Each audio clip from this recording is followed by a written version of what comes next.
بسم الله الرحمن الرحيم، والصلاة والسلام على رسولنا الكريم. إن شاء الله هنتعلم نجيب الوزن المتر الطولي للحديد. إزاي نعملها؟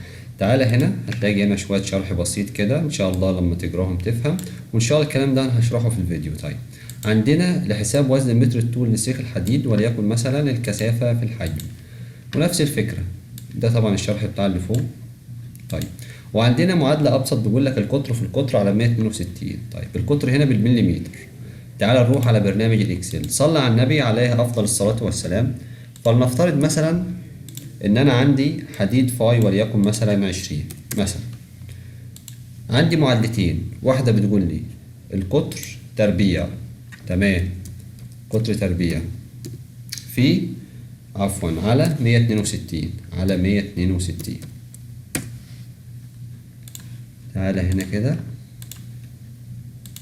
يبقى الوزن بتاع الحديد هنا بيساوي 2.47 كيلو جرام للمتر. طيب، نفس الفكرة هنا عندنا التانية هنا بتقول لك الكثافة في الحجم. طيب، الكثافة هنا بتساوي كام؟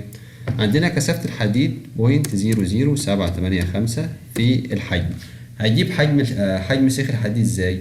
اللهم صل على سيدنا محمد. وليكن مثلا احنا عندنا ان السيخ الحديد هيساوي باي ار تربيع في الاتش. باي ار تربيع دي الدايره، والاتش اللي هي ارتفاع بتاع سيخ الحديد. يبقى دي كده جبنا اسطوانه بمعنى اصح. طيب، عندنا الباي بتساوي كام؟ بتساوي الرقم الجميل ده 3.14.159. ماشي، جميل. في ار تربيع اللي هي 20. طيب، جميل. 20 على 2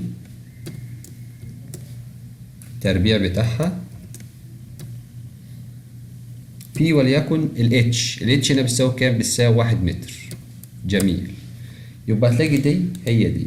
يبقى اللي هي الافضل، انا شايف الافضل هي القطر تربيع على 162. لو انا غيرت دي ل 16 158 نفس اللي فوق، 18 وهكذا، 22 14 وهكذا 16، هتلاقيها بتتغير معاك. يبقى لو انت عايز تجيب الوزن المتر الطولي، طبعا الكلام ده انا شرحه هنا.